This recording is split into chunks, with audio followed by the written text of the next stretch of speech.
80 anyos na lolo, 61 years walang tulog. Kilalanin ng 80-year-old Vietnamese na si Tai Ngoc, na hindi pa rin nakakatulog sa loob ng mahigit 60 taon simula lagnatin noong bata pa.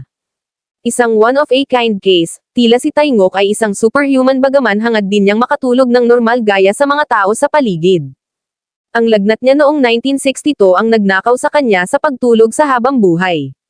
Ayon sa pamilya nito, di nila nakitang natulog si Tai. Maraming mga tao ang sumubok na alamin ang kalagayan ni Tai Ngoc. Subalit wala sa kanilang makatiyak kung ano ang kakatwang pinagdaraanan nito. Ang kondisyon ni Tai Ngoc ay kilala bilang insomnia at ang mga gabing walang tulog ay maaaring makapinsala sa pisikal at mental na kalusugan ng isang tao. Ngunit tila hindi ito nakakaapekto sa kanyang kalusugan. Si Tai Ngoc ay malakas pa rin at pinapanatili ang kanyang kalusugan sa pamamagitan ng pagsunod sa dieta. Umiinom siya ng green tea at mahilig sa alak ngunit ramdam niya ang parehong kahungkagan sa buhay na nararanasan ng isang tao kapag hindi natutulog. May isa pang medically recorded incident kung saan ang isang lalaki ay ilang dekada nang di natutulog, ito si Paul Kern, isang Hungarian soldier. Inilagay siya sa command ng isang grupo ng shock troops. Habang nasa grupo, napagkalooban siya ng medalya para sa kanyang katapangan. Nagantimpalaan si Kern sa pagtatanggol sa mahalagang sektor sa kabila ng malungkot na pagkamatay ng kanyang mga kasamahan sa laban.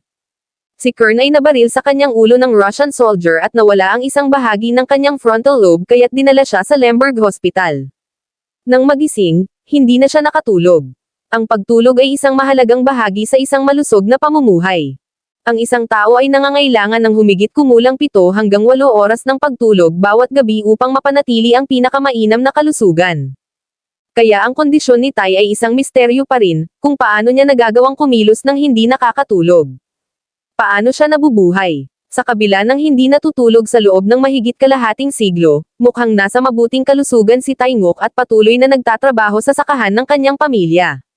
Sinabi niya na wala siyang nararamdamang masamang epekto mula sa kanyang kalagayan at hindi pa nakaranas ng anumang negatibong epekto mula sa kanyang kakulangan sa tulog.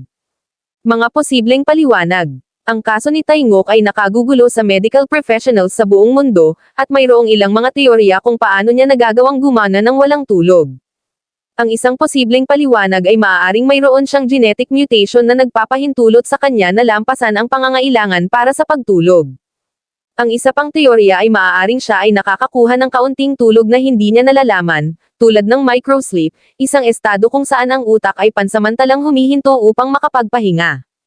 Conclusion. Ang kwento ni Tai Ngoc ay isang kamangha-manghang kwento na naglalabas ng maraming katanungan tungkol sa likas na katangian ng pagtulog at ang papel nito sa kalusugan ng tao. Bagamat walang alinlangan na natatangi ang kanyang kaso, ito rin ay isang paalala na marami pa tayong hindi nalalaman tungkol sa ating katawan at sa kakayahang umangkop sa matinding mga kondisyon. Habang patuloy na pinag-aaralan ng mga mananaliksik ang kaso ni Tai Ngoc, maaari tayong matuto ng higit patungkol sa mga lihim ng pagtulog, at hindi kapani-pani walang kakayahan ng katawan ng tao.